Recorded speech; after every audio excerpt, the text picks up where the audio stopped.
What's up, guys? Welcome to the Cross Trainer series, where we aim to bridge the gap between real firearms training and airsoft for both civilian and military training.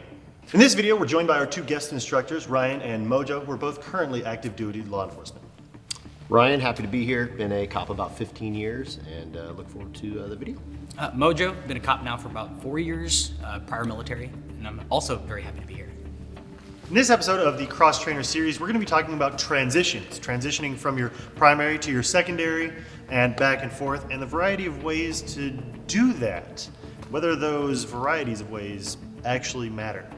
Our two instructors, Mojo and Ryan, are going to be running you guys through some of the ways to do that and ultimately justifying what makes the most sense ultimately. Take it away. Yeah, I think starting off with what you said there, variety. Obviously there's a variety of ways to do it. We're not here to beat up any of those varieties. Like we've been saying in the past, what you have decided to choose, as long as it's efficient and it works for you, absolutely. That's all that matters. We're here to merely provide some opinions and input on what has worked for us and why, maybe give a little context and dive into the mindset as to why we're using the methods we've chosen. For me, moving from a primary to a secondary, there kind of has to be, I like to give the why. If I'm on a primary weapon system and I have to transition to a secondary, why am I doing that? So it could be several reasons. One that we haven't covered yet would be environmental considerations. Maybe I started out as, on my team, we commonly run your point man is on a rifle and your cell partner, number two guy, will have a pistol. That's for increased efficiency of his maneuverability when protecting you. So maybe those spots get switched and I no longer want to be on a rifle. I want to transition to my secondary. One of the things that I can do is simply transition. I think that's maybe less dynamic than some of the other reasons that people commonly transition from a primary to secondary, which would be maybe you've had a malfunction, whether catastrophic or mild, and you're just not in the moment to fix that because of the distance that you're at. Weapon goes down, bad guy's 100 yards away, it might lean more towards fixing the gun, getting the primary back up and running.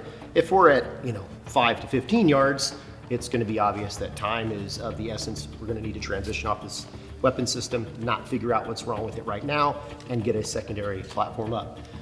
In those times that has happened or has been utilized in training for me, what I've commonly found to work is simply being up on my primary, and once I've made the decision to transition to a secondary, what's most important that I found for me is not the style in which I throw the gun to my right side or place it in front of me, but getting this hand to my secondary quickly and efficiently, because that's what's going to matter most. If this system that saves my life or others is down, this is the next one that needs to come up and get to running. So I'll simply go with kind of a 50-50. I'm gonna go 50% energy placing this gun somewhere and 50% energy getting this thing out.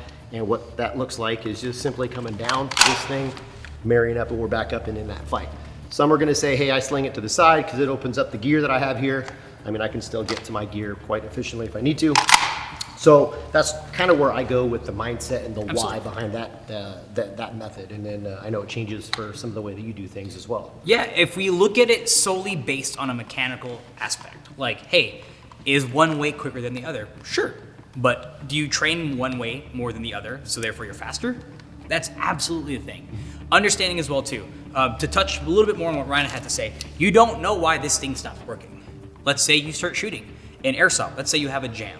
But it's like the gun sounds different, so you go for that reload, and the gun's still jamming. Now you have BBs flooding in the barrel. Right. What are you gonna do?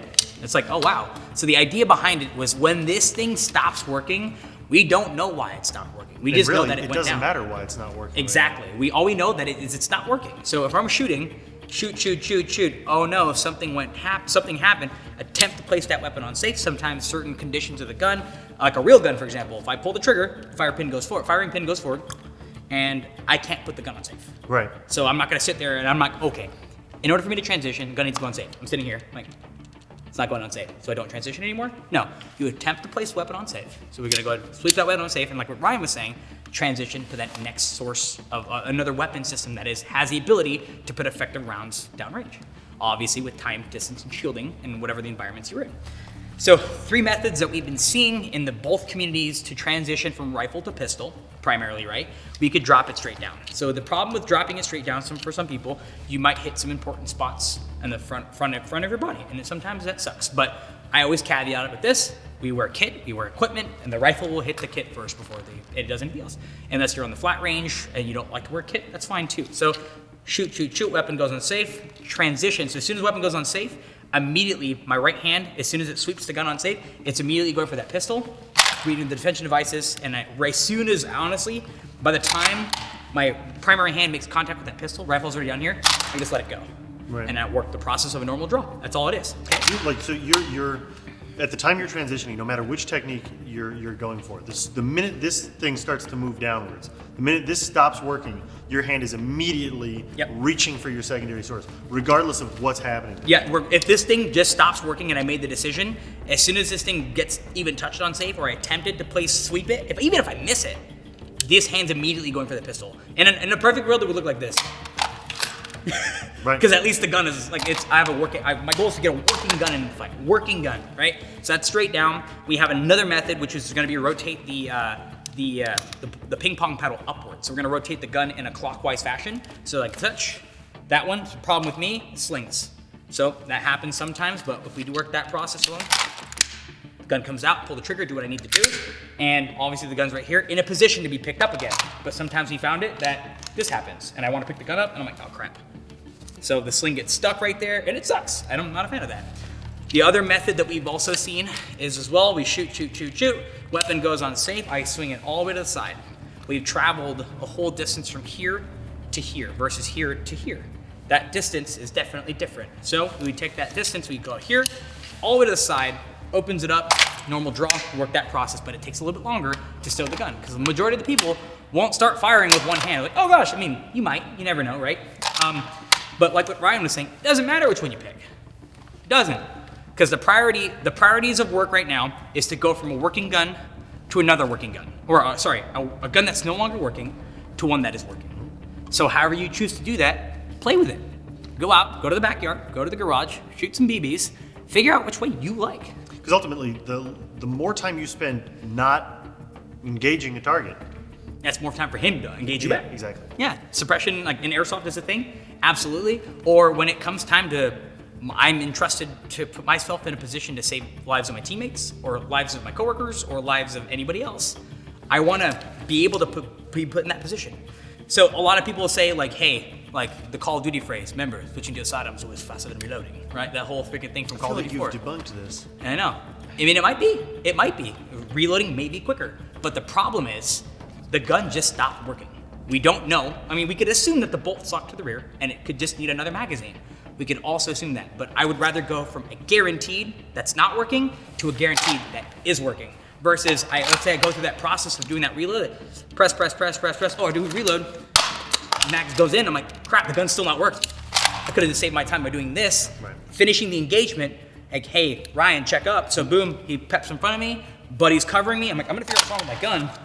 Walk up, oh, frick, that's an airsoft gun, sorry. So like freaking play with the gun, I'm like, holy crap, there's BB stuck in there, it's done. So I'll have to sling it, and what we talked about earlier, sling the gun, now like, I'm with you.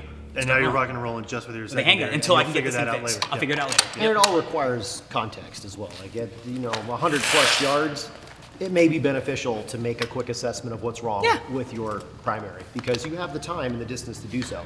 And ultimately, no matter which method you choose to do that transition, the key thing here is practice and training, because it doesn't matter which method you choose. If you're not proficient at it, it's going to be a time suck trying to make that happen. Yes. Which is, again, the purpose of these cross-trainer videos, is to educate you and give you an additional page in that book, tool in that toolbox, and it's something that you need to practice to use often so that when you do need it, it's split second. It's muscle memory. It's not something you have to think about doing. If you're interested in even more helpful tips, hints, really cool training tools, and ideas that you may not have thought of, tune into the rest of the Cross Trainer series, where we're joined in these episodes by Mojo and Ryan, showing us some really, really cool out-of-the-box ways that we may not have considered before. See you next time.